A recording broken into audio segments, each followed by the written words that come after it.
damn, at least that guy went to the club and Yeah. enjoyed his money, right? So we have less and less savers because of that. And even with the financial system, due to how many barriers there are, when you're trying to do stuff, when you're trying to send an international payment, the payment doesn't go through for whatever reason, or because you are just unable to fill the form, right? Because you have to pick all these different things and say, this is what this money is for, blah, blah, blah, blah, blah, blah, capital controls, yada, yada, yada. And then you are like, what the hell is going down? How is a person going to be an entrepreneur in this world?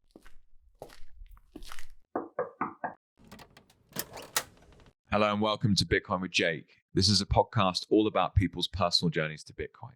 I wanted to know more about the people converging on this new form of money. Why do they see value in it? What skills enable their understanding? How is it changing their lives? If you're a founder looking for funding or an investor looking to make investments, then please reach out as I develop my network in the space. Do me a favor and chuck us a 5-star rating on whichever app you're using to listen, or a like if you're watching it somewhere. As insignificant as this may seem, they help a startup project like this hugely. Lastly, if you have any questions at all, please just reach out. The easiest place to find me is on Twitter at JakeESWoodhouse. Now, on to today's episode. Today I'm speaking with KG from Machankura. Hey KG, how are you? I'm all good, man. How are you doing? I'm brilliant. I'm very excited to hear about your story and the product that you're building. And it's exactly the kind of thing that makes me extremely excited about Bitcoin in the future. However, before we get to talking about that, what I'd love to learn about is a bit about yourself and what brings you to Bitcoin. So could you wind the clock back to where were you and what were you doing when you first found out or heard about Bitcoin? Yeah, so I was in the University of Pretoria studying computer science. I think it was my third year, so should be around 2014. Yeah.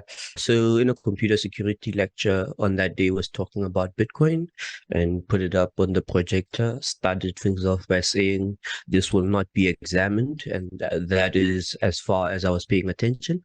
And yeah, so fast forward to like 2016. I'm doing some stuff on the internet and I get a bug bounty from HackerOne.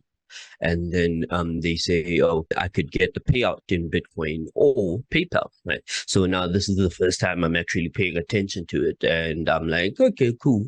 Let me weigh my options. And with regards to Bitcoin, I was like, okay, I can receive it most definitely. Right? I can get a wallet to receive it.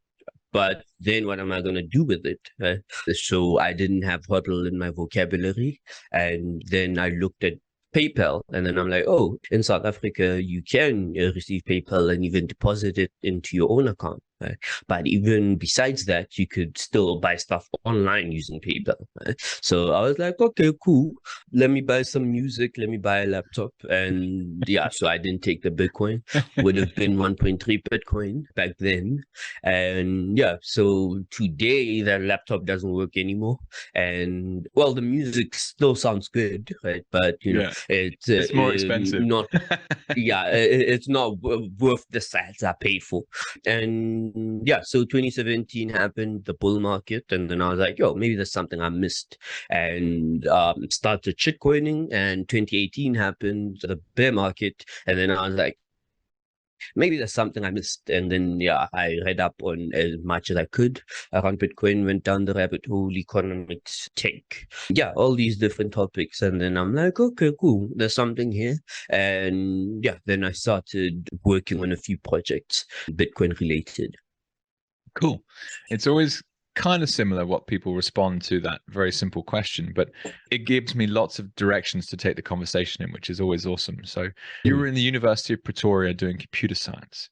So rewind the clock to there. So what took you to university? How come you decided to do computer science? Is that something you'd always been interested in? And what did you learn from that process? Yeah, so technically the high school I went to was a technical high school. It's called technical because one of the subjects in the engineering side. We were doing electrical technology, some were doing mechanical technology, others were doing civil technology. So yeah, technically I was more lined up to do like electrical engineering in university, but I also grew up as a rapper, right? So in my teens, I was heavily involved in the local rap scene.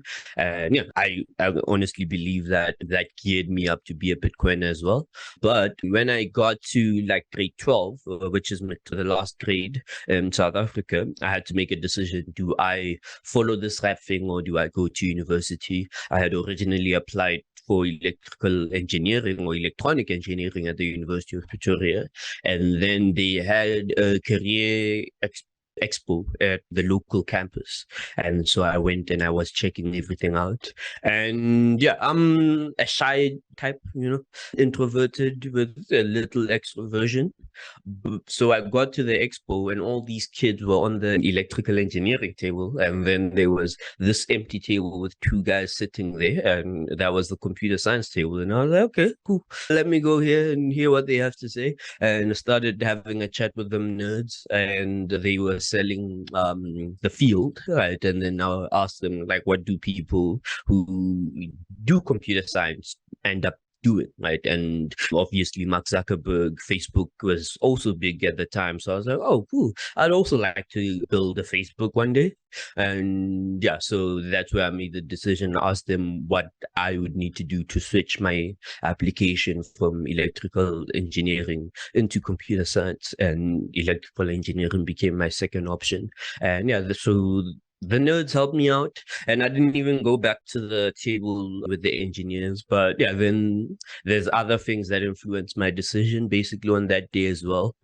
To be an engineer, you have to work for a few years to get your professional certification and whatnot, and work under somebody. You can't just start, your own company off the bat.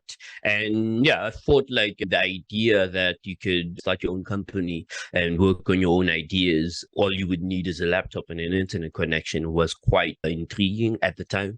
And yeah, it has played out quite well for me, because also from investment perspective, like what you would need to start an engineering company is quite a handsome amount of capital versus what you would need to start an internet company, which, a laptop and an internet connection and maybe a standing desk, which is what is torturing me right now. But yeah. I always find it so interesting how people kind of end up in the career or the profession that they have, and it's small moments like that. Like you were at an expo going, what am I going to do? And you suddenly head in a different direction that was different to what you expected before. Something caught my attention during your explanation there that we have to cover before we move past this phase of your life. But so you're in the rap scene and you're a rapper, and you feel like that teed you up for Bitcoin somehow. So teach me a bit about that.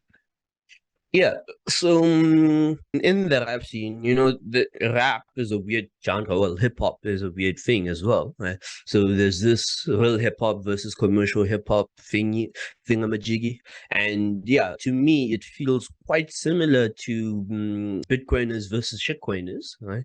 To anyone outside, it's the same thing. Oh, these guys are hip hop people, right? But to the people within the thing, it's different. There's a difference between commercial hip hop and real hip hop. But then I was more on the real hip hop side. I was learning about the industry, publishing rights, being an independent artist, how to promote your own shows, how to promote your own music. And even the artists we listened to were also more conscious rappers, Do Me and the Volume, Proverb, so on and so forth. And Proverb specifically had music that was professing how big hip hop was going to be at a time when hip hop was not that big, when it was niche in the country. And when it was also shunned because people felt like we were, trying to be Americans or African Americans because it's hip hop and we're speaking English and so on and so forth. But over time, more and more artists started getting involved. One is Hip Hop Pantola, who was doing it in a local language, right?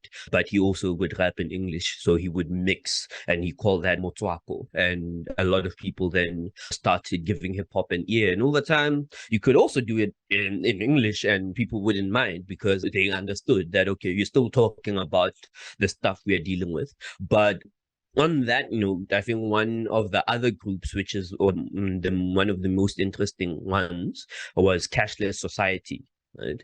Google Cashless Society South African Rap or something like that.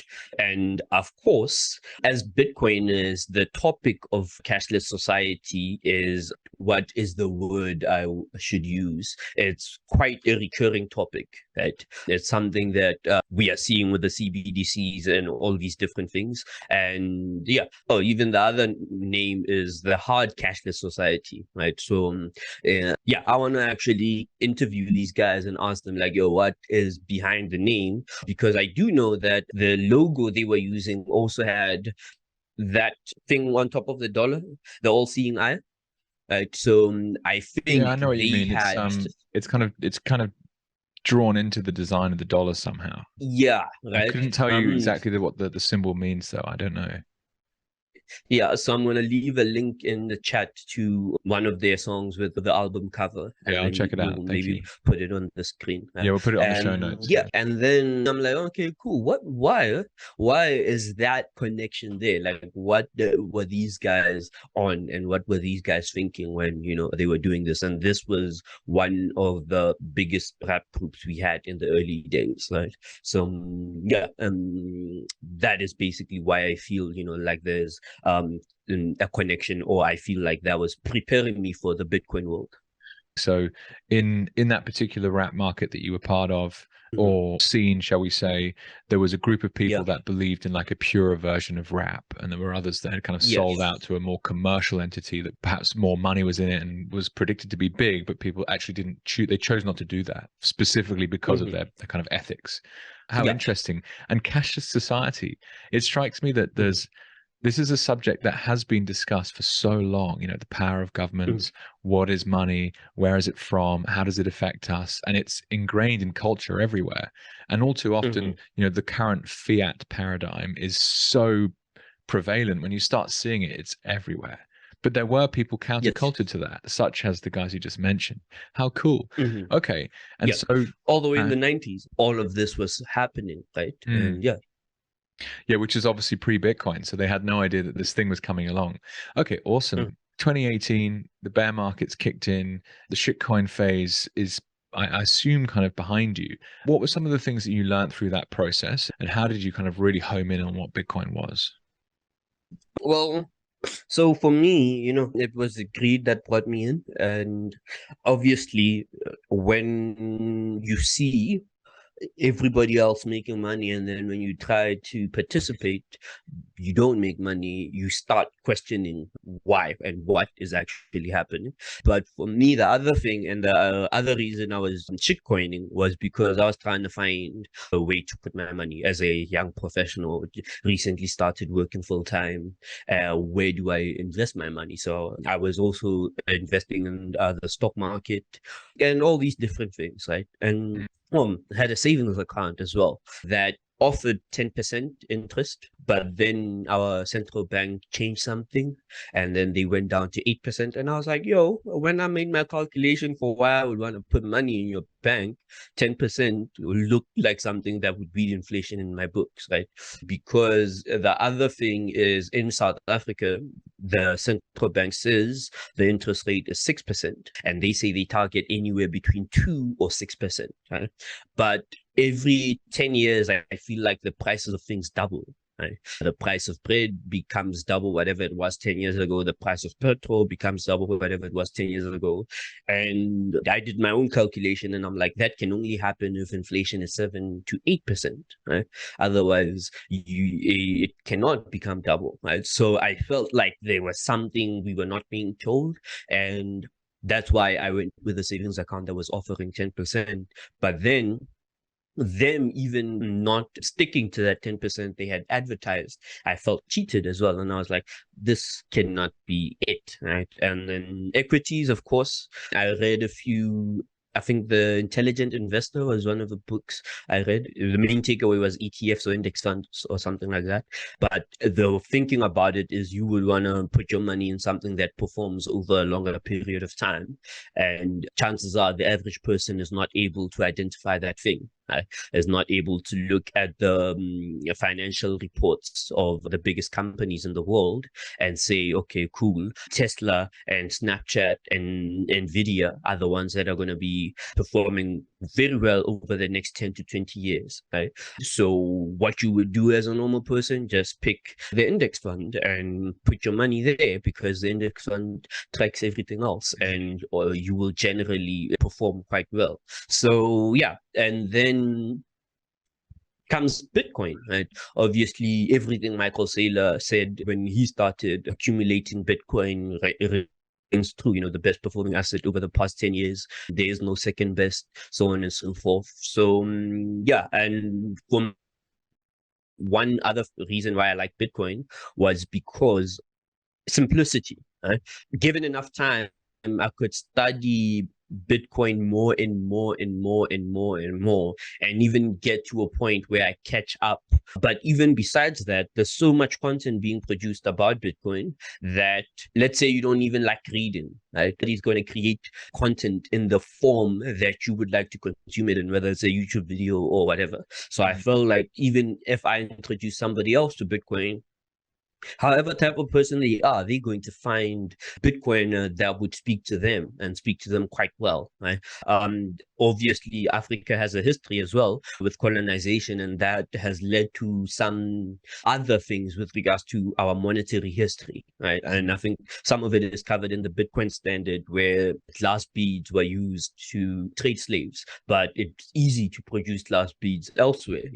So they would just come with all these glass beads that are used as currency in Africa and then trade as many slaves as they want. Or the other one was Manila, right? And I think I had Manila. It was like a bracelet. I had a Manila, but I don't think I have it here now. So I want to collect some Manila as well. So they would use also the bracelets, copper bracelets, to trade for slaves as well. So the conclusion I got from that chapter in the Bitcoin standard with regards to monetary history is that when the money is wrong, when the monetary system is flawed, the people become the currency. Right?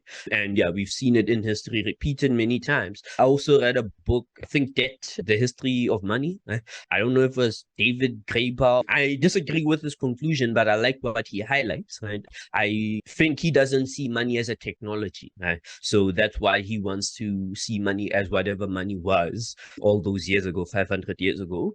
But what he fails to see is that the technology has improved, and the things that couldn't work 500 years ago is that not everybody could have money, or what was considered to be money at the time, when he mentions that a man would give his wife to a guest in some villages or in some cultures, so that the wife accommodates the guest. So technically, a wife had no way of giving her man or her husband to a guest, because she is not seen as a person beholding of a currency, in this case the currency being a woman, right? And in other cultures as well, when you marry into another family, you have to give a bride price, right? Yeah, I don't know if it's safe to say that you are technically buying a woman away from the family. Yes, traditionally we don't say that, right? It's lobola, you are bringing the two families together, but there should be a reason, obviously economically, why they would want a bride price for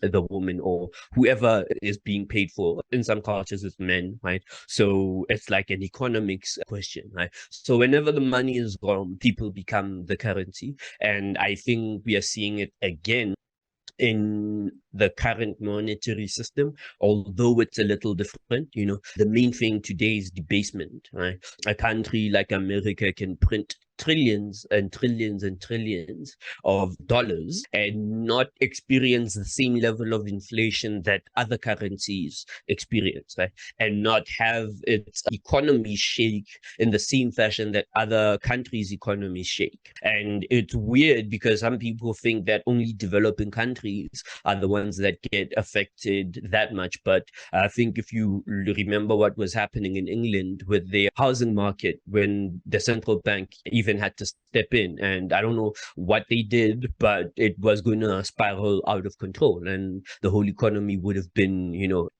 in tatters, basically. So, yeah, debasement for me is the thing that is happening. America can print as many dollars as they want as long as they can find somebody to debase somewhere in the world. Afghanistan was a victim recently. They took all the money in Afghanistan's central bank account and kept it to themselves. Iraq was a victim not so long ago. Any country that has been sanctioned by America is basically being debased because also, if you want to deal with a bad president in a country, a sanction does not affect the president, right? The sanctions do not affect Putin. The sanctions make the lives of the Russian people worse. And also they seclude the people being sanctioned from the rest.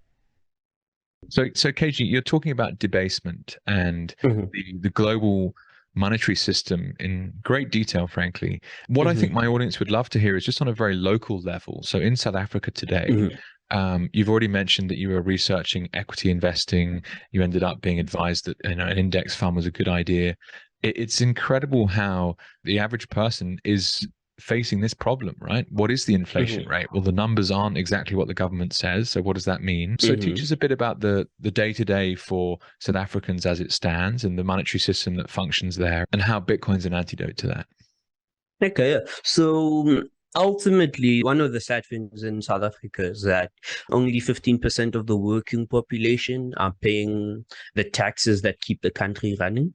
And that is a result of the fact that not too many people are getting paid a lot, right? I think 15% of all households in the country are earning zero income. They do make money because obviously you need to make money to have a living, but it's a very informal stream of income and it's not steady at all, right? But the other thing is that also due to the apartheid history that basically dictated that some cultures would not be able to participate in the economy, similar to other cultures, like even jobs and areas they would live were restricted, right? Others got moved from where they originally lived all their lives and relocated to where they were supposed to live as whichever clan of people you are, right? Zulu, Xhosa, whatever. So, yeah, and fast forward to democracy in South Africa, the issue is that fiat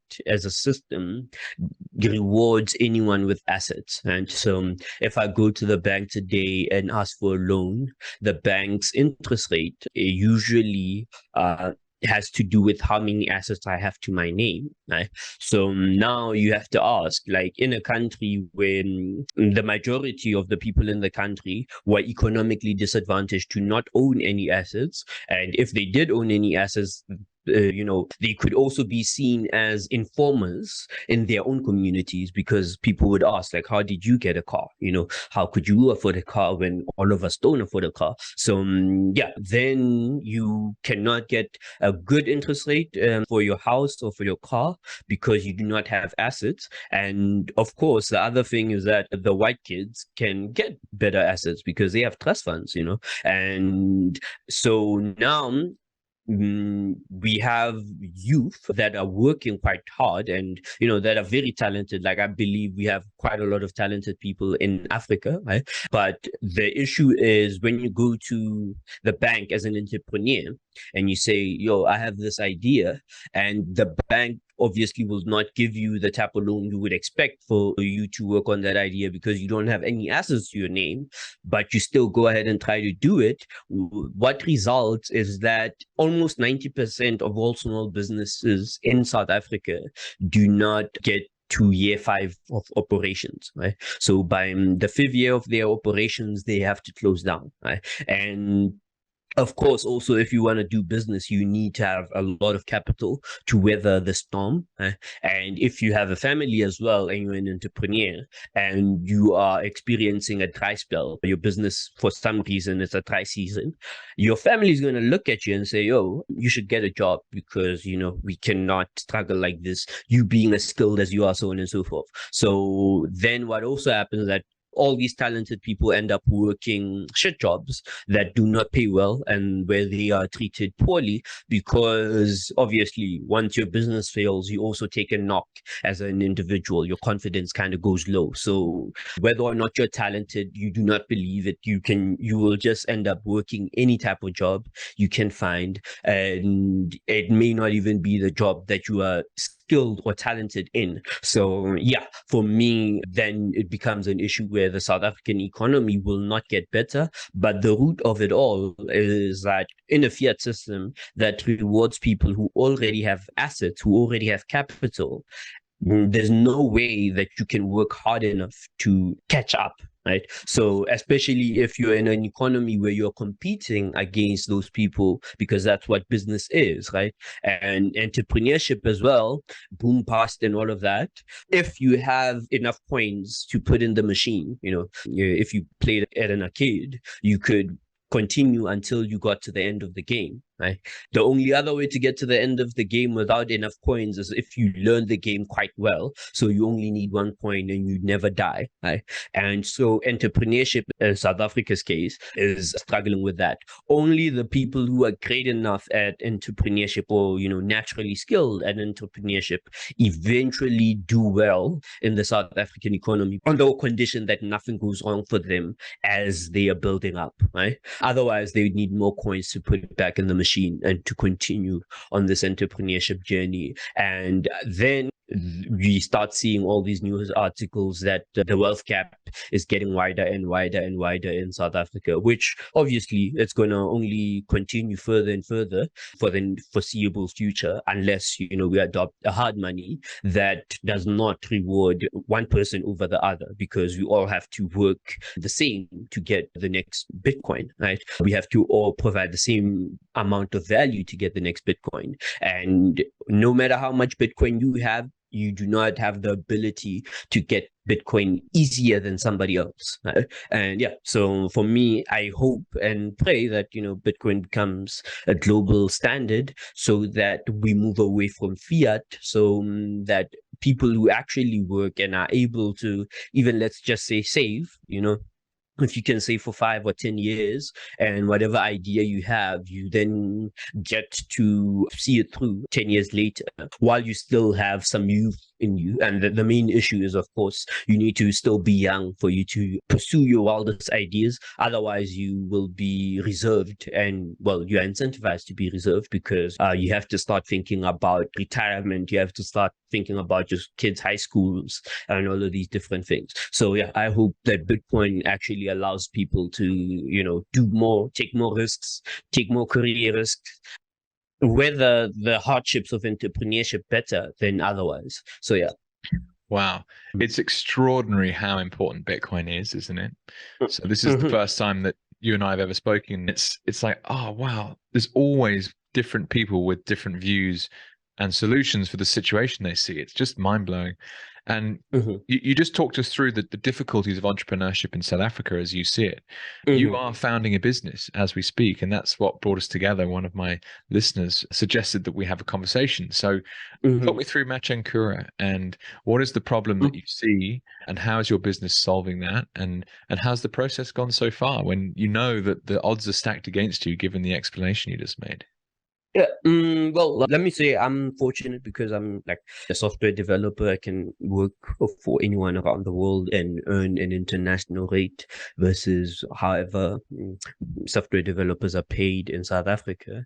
But with Machankura, the idea is basically to give more and more people the ability to send and receive Bitcoin. Right? And yeah, as a software developer, one of the hurdles I had early on was that I would make an app, that was quite specific to a group of people that I could go to and talk with face to face and be like, oh, this app is for you guys because you have this poetry slam that people come to every month, and it's a league and the poets accumulate points. And so with this app, you can track the log, who's in first position, second position, how much points they have, maybe even see the projections for the next month, right? And then see the videos from the previous months of the previous performances, so on and so forth. And as I was there on this day, one of the poets came to me and then she showed me her phone and she was like, yo, I'm trying to download the app, right? But it's showing me this pop-up that I need to free up space, right? And then I'm like, yeah, click it. And then it gave her a list of apps she should delete to free up the space, right? And the apps were Instagram, WhatsApp, Facebook, and all these big guys. And then I'm like, yeah, you need to delete one of those and you will have enough space to install this app, right? And the thing is, I had made that app so small with the idea that people don't have flagship smartphones with a lot of space on the device, right? But the devices had already run out of space. So even if it's a 1 megabyte, their device does not have 1 megabyte to install. So, and of course, a person is not going to uninstall Instagram, WhatsApp, or Facebook just to use this app that they will not use as much. On that day, I made a decision. I only make online apps. And yeah, after that, I had this idea for Twitter threads. At the time, Twitter threads were not a thing. The app was called Tweet Threads. And then I discovered how hard it is to create third-party clients for Twitter. Some APIs are just not there for notifications or likes or whatever. So your third-party client will never be as rich as your official Twitter client, even though there's nothing stopping them from exposing those APIs to developers. They just, strip away features so that a person is still driven back to the official Twitter app. And then now, obviously, with them putting a price tag on the developer APIs, some developers, as much as they've made great ideas, will not be able to continue delivering those apps if they can't make money or buy the Twitter API. So then, Machankura, fast forward, I am starting to orange pill people, and something is recurring as well. Obviously, the space issue. And then secondary, even a person who does have a phone with enough space on it may not have internet at the time that I'm talking with them, right? So then I'm like, what is happening here? And I figure out that, okay, cool. If a person is going to send and receive Bitcoin, they would need to just use a digital payment system that has worked in Africa, right? And we have had digital payments, and that is mobile money, right? Like M-Pesa, which also uses the USSD menu, right? But yeah, M-Pesa also uses other stuff because it's rolled out by the telecom, so they can do a better implementation, right? So I was like, okay, cool, I can do mobile money as well. I could program a USSD menu. I had recently set up a Raspberry Pi too, so I also wanted to know, like, yo, since this Pi is here, what do I do with it? And yeah, so I set up the service. I looked at what it would take to work, and one of the things I was assessing was that if a person is on a feature phone, how do they send a Bitcoin payment? Bitcoin address, it's 64 characters long, 60 to 64 characters long. It won't work on a feature phone. Like, how is a person going to type out that random string, right? Lightning invoice, it's even longer. Some Lightning invoices you cannot even post on Twitter, right? So a person with a feature phone does not have a copy and paste functionality in some cases. So what do you do? And so I discovered the Lightning address, and I looked into it, and then I was like, yeah, this is exactly what you would do when you're on a feature phone. You type something out like it's an email and then send, right? And that works. So I was like, yeah, this is what we need. And shout out to Fiat Jaff and Andre from ZBD for the work that they did on the Lightning address, because for me, that solves a very important UX challenge. As people, we do not think in random. We think in words. That's why we have the mnemonic seed phrase, because you cannot memorize a seed otherwise, right? And you would not be in a position to tell that your seed is wrong if it didn't have those words. But yeah, for me, the Lightning address is like the mnemonic seed phrase for sending and receiving Bitcoin.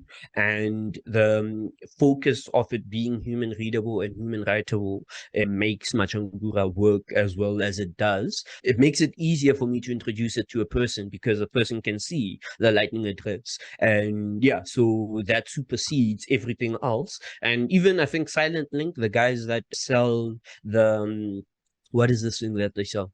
The eSIMs, right? Today or last night, he put up a tweet showing that LNURL usage of it went from 6% to 14% on his online store in February. And yeah, I'm like, okay, cool. But that means more and more people are learning about LNURL, and over time they would adopt it, right? And as a service provider, you can also assign your user an LNURL, because a Lightning address is effectively an LNURL with a certain format, right? So you can basically have a Lightning address on every service you use, and that thing would just be beautiful, right? Because what would happen now?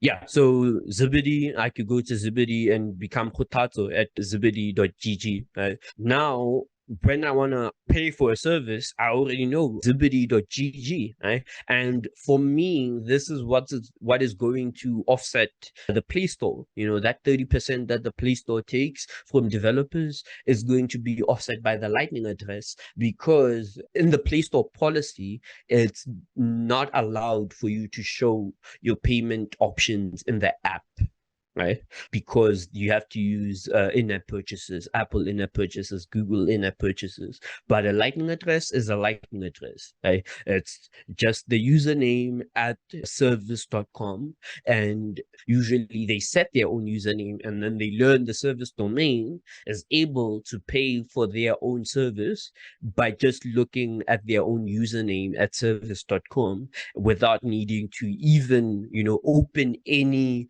payment UX flow on the app, and yeah, so on and so forth.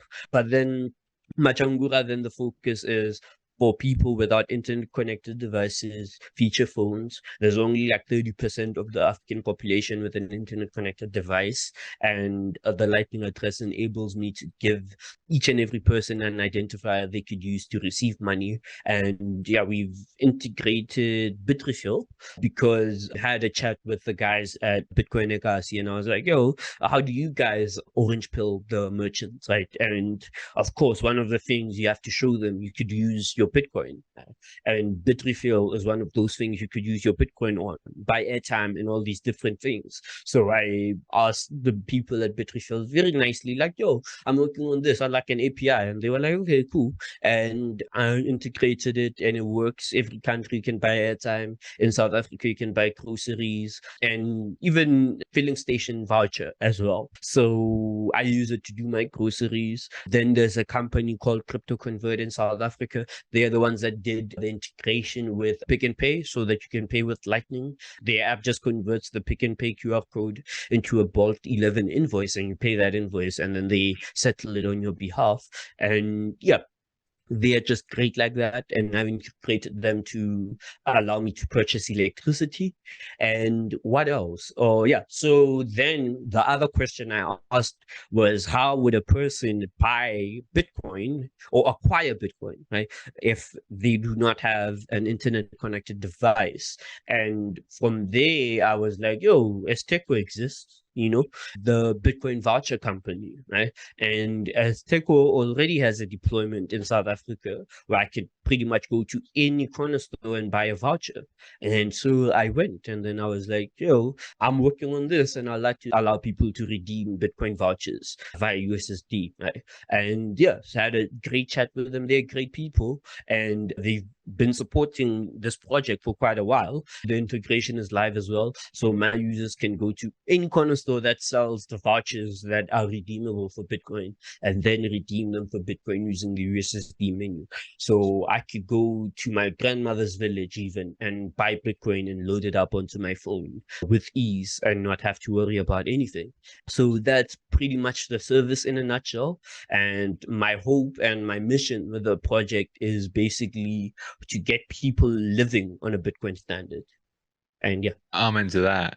Well, KG, you're absolutely tearing it up, mate. Well done. There's just so many angles to that I'm interested to learn more about, but we don't necessarily have time for in just an hour. So I'd love to just really home in on this problem that you came across, and like, what does it mean in terms of potential Bitcoin adoption? So you saw these people that had, their phones were full, so you couldn't have a decent mobile app downloaded in order to kind of interact with Bitcoin.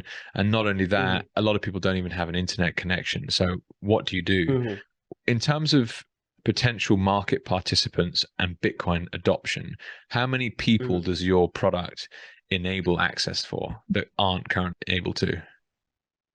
Yeah, so it depends on the country, right? But let me just use Africa just some as rough high level numbers is fine, but yeah. So in Africa, we would go from like 30% of the population that has an internet connection to like 75% of the population that has a GSM connection, which is a mobile cellular connection, right? So yeah, also give them the ability to send and receive Bitcoin. And yeah, on top of that, payments and network effect. For you to send a payment, the person you're paying has to be able to receive the payment. So any payment technology that does not have this property cannot work. Satoshi only sent Hal Finney Bitcoin because Hal Finney had the ability to receive the Bitcoin. Otherwise, Satoshi would have been the only person holding Bitcoin. And yeah, so now we're here. And that's kind of a cool concept that if anyone listening hasn't dug into before, but I like thinking historically in terms of network effects, and the example of the telephone network and when landline was first invented. If I have a telephone and you don't, my telephone's useless, but you get one, great, we can speak to each other. And then actually a third person gets in, a fourth person, and the amount of connections between those individual telephones that grows over time becomes exponential as the network grows. And that's kind of what Bitcoin will do and is already kind of clearly doing. Wow. Okay. So huge potential adoption is possible as a result of creating this. And are you able to reveal any kind of actual stats on how many transactions have been done or how many users you've picked up in the last kind of 6 months or so you've been doing this? Yeah, so I've picked up 2,900 users, right? Brilliant. The transaction numbers, I don't have them up yet, but I want to then maybe just put them up on the website, similar to how Wallet of Satoshi's doing it. Yeah, but I'll be pushing hard for the rest of the year to just get to the next milestone. Brilliant. And sorry, and so when did you start? Started in May last year. Okay, so coming up to 12 months. I mean, that's brilliant. That's already a fucking brilliant start. Well done. Well, okay. What are some of the challenges that you have to overcome in the next couple of months to keep this moving forwards? And I guess this will lead back to more the environment you're trying to do entrepreneurship within. But yeah, what are some of the things that have got you fussed? For me, the focus is just onboarding users. One of my favorite rappers has a lyric that says, "There's no inventive incentive. We just deliver now." Right? And over the past, for the first 6 months, I've just been adding features, figuring out what people would need and how to make that stuff work. So I think over the next 6 months, the focus is getting people to use it, right? Getting it in front of people and seeing how quickly it can grow if it's being pushed and accelerated forward. And yeah, so the challenge is then, for countries that already have other forms of digital payments, how do you get people to switch over to it, right? And yeah, then you just have to figure it out as time goes by and then learn from the experience. Awesome. Well, very best of luck getting over those. I want to draw back slightly to a comment you made earlier that's very exciting. So you were talking about entrepreneurship in Africa and basically unlocking ideas, and all of these people that you see who are forced to work in jobs that aren't their passion, and the banking system is risk averse to people with no assets. How does Bitcoin change that? You touched on it a little. Mhm. And what do you think will Yeah. come out of that? So 10 years from now, what might we expect to see? So there's levels to it, right? I think, of course, for me, one of the most important aspects is the savings aspect. A lot of people are actually savers. I grew up with a lot of savers. I was a saver myself, but of course, it's sad when you save money and then a year later you try to buy that thing you were saving up for and it's more expensive, right? And then you look at the people who are not saving and you are like, damn, at least that guy went to the club and Yeah. enjoyed his money, right? Yeah.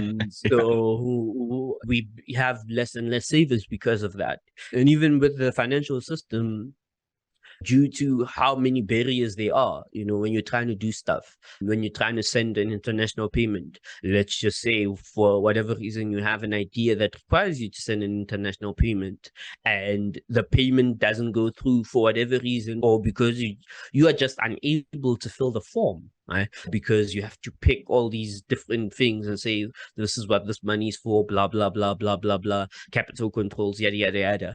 And then you are like, what the hell is going down? How is a person going to be an entrepreneur in this world, right? So yeah, for me, I feel like it would allow also people to not think within their own borders, think globally. Like if you are skilled in a certain fashion, you then are able to service not only the people of your country, but everywhere else. Right? And even with the projects that I work on, like Exonomia Africa being the other one, where we translate Bitcoin literature into African languages, the fact that I could work with anyone in the world, right, and reward them for their effort in Bitcoin. Yeah, I even went to Bitcoin Beach, Brazil. Those guys have an amazing thing that they're working on. Oh, this is their t-shirt, by the way, prior Bitcoin. And their thing, and why I think their thing is powerful, is because they're in this secluded area where the business owners also live in the same region. Right? So they could go and actually talk to the business owners and say, yo, would you like to accept Bitcoin, so on and so forth. And they also give them like a point of sale device that helps them accept the Bitcoin, because they don't have to be there as business owners to accept Bitcoin. They just leave the machine there. And yeah, then I would like to see that more in my own communities, right? Of course, if the result of having a good savings tool is that you are able to be an entrepreneur, that means people in your own community, other entrepreneurs in your own community, are then able to go to you and say, yo, I would like us to partner up and work on this. I would like us to build something for this community as an entrepreneurial idea, so on and so forth. And what your business does and what my business does is quite good, right? The opposite of that is that you are not an entrepreneur, you work for somebody, right? Even if the business is in the township, business owner doesn't live in the township, the business owner doesn't live in the city. Well, some cases they also live in a different country, right? You are not in a position to have that type of conversation to say, yo, I have identified this problem that we can solve, right? And I need you to partner up with me to actually solve that problem, because one, you don't have the capital, and two, you do not have the authority, right? So yeah, over time, I hope we see that change, and yeah, we'll just see how it goes. I'm very confident that it's going to unlock a huge wave of entrepreneurs. Mhm. This idea of being able to save again. Like, why on earth are we running around trying to beat inflation with index funds? We don't have a clue who controls them. They decide that they want Mhm. to actually not give you your money back. They could do that. We're all Mhm. playing a game that we didn't ever ask to play, but at the end of the day, Mhm. it's very risky where your money is. And Yeah. Bitcoin really solves that problem so well. Sadly, Mhm. a lot of people haven't figured that out yet, but that's what I'm hoping this podcast and other podcasts that are happening right now are very, very good at doing. KG, you Mhm. mentioned Exonomia Africa. I Mhm. had Master Guantai on the show from Mhm. Kenya. Is he a friend of yours, and is that part of the project that he's involved in as well, or a different one? And the reason I Yeah, asked being he was talking about how, oh, like, translating into African languages opened up millions more people to Bitcoin content. mhm. And so it's kind of Yeah, similar to your yeah. story about what Machankura does for Mhm. payments. It's like, well, actually now you can just use your normal mobile phone and off you go. Yeah, no, he's definitely a friend of ours, and yeah, we've also worked with him on some Machankura stuff. But yeah, Cool. Bitcoin Tani and Nexunumi are two different projects, right? Ah, they are right. But Okay. I definitely love what they're doing, because also the more people that work on this, the better. And yeah, just to make a remark on what you were saying with regards to the potential for Bitcoin, right? I believe the issue with Bitcoin is because our thinking is kind of weird with regards to where we think Bitcoin is. Even the problems that we have identified, with whether it's scaling or whatever, Bitcoin hasn't gotten to a point where there are problems, they are theoretical problems.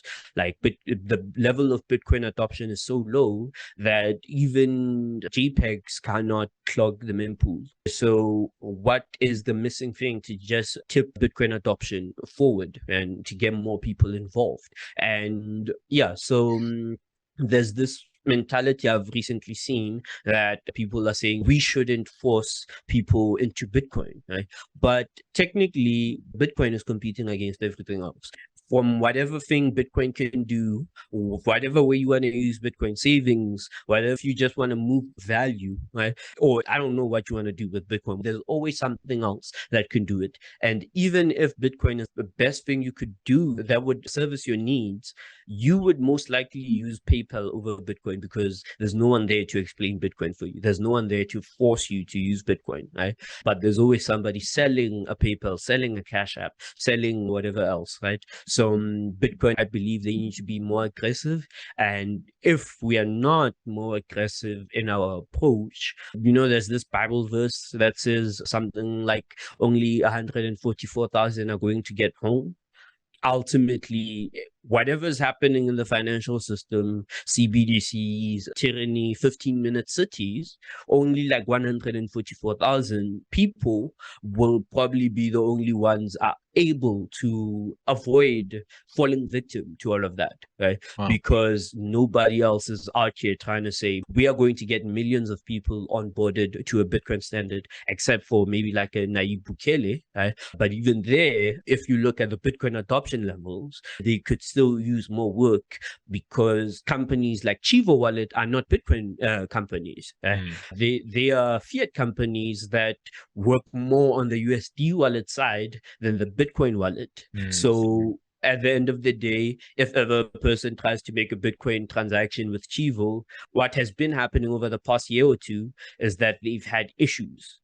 Either Lightning doesn't work, either the on-chain transaction doesn't confirm, all these different things. The Bitcoin adoption levels, even in El Salvador, are not where they could be. Right? Bitcoin adoption levels, as high as they are in Nigeria, are not where they could be, considering how the financial system is currently in Nigeria. Right? Any Bitcoin company, I believe, should be in Nigeria trying to get the people to use Bitcoin, because of one simple reason. Right? The Nigerian government outright banned Bitcoin, and the Nigerian people are embracing Bitcoin. Right? Nigerian Bitcoin companies are doing great things, right? And they are pushing the needle as to what you could do as a Bitcoin company in the world. So if people are embracing Bitcoin, even against whatever their own governments are saying, what are Bitcoin companies doing to meet those people halfway? So that is basically what most of my efforts are going to be focused on. Like, there are people who are ready to accept Bitcoin, even if Bitcoin is banned. One of my dreams is that Bitcoin gets banned in every country in the world, so that people can start using Bitcoin. Right? It seems as if nobody uses Bitcoin until it gets banned anyway. So yeah, Nigeria for me is taking the lead in that regard. Kenya as well is second place, although the ban in Kenya wasn't as aggressive as it is in Nigeria. So we'll just see how it goes. I have to say though, so this is where to me the conversation comes up with like Bitcoin education is very important, of course, but that's sometimes you're just shouting at people and they're not listening. Whereas you show them a situation where you can help them, without them realizing that they're using the Lightning network, but with their mobile phone that's connected, just a text message basically, you can SMS someone some money. Boom. This actually solves tons of problems. That's a brilliant product that's built on the Lightning network, and they don't even really need to know. So more and more I'm getting dragged towards the build brilliant products and they won't even really realize that they're adopting Bitcoin. Shows And that's kind of where I'm at in terms of like what we should be doing. But well, very exciting times ahead. KG, tell me, is there any final comments you want to make as we close things up? And where can people reach out and get in touch if they want to? Oh, yeah, I think I've made all the comments I wanted to make. You could reach out to Twitter, Machankura 8333 on Twitter. The website is 8333.mobi. You would be able to get all the other links in the footer from there. And yeah, that's pretty much it from my side. Awesome. Well, keep up the hustle. Thank you so much for your time today, and great to hear your story. Thank you for having me, Jay. Okay, friends, nice work. You made it all the way to the end of the episode. Thank you so much for taking the time to listen to this conversation. As I said at the start, if you have any questions, then please don't hesitate to reach out. And if you enjoyed the episode, then please rate, like, subscribe, and share. That's it for now. Enjoy the rest of your day. All the best, Jake.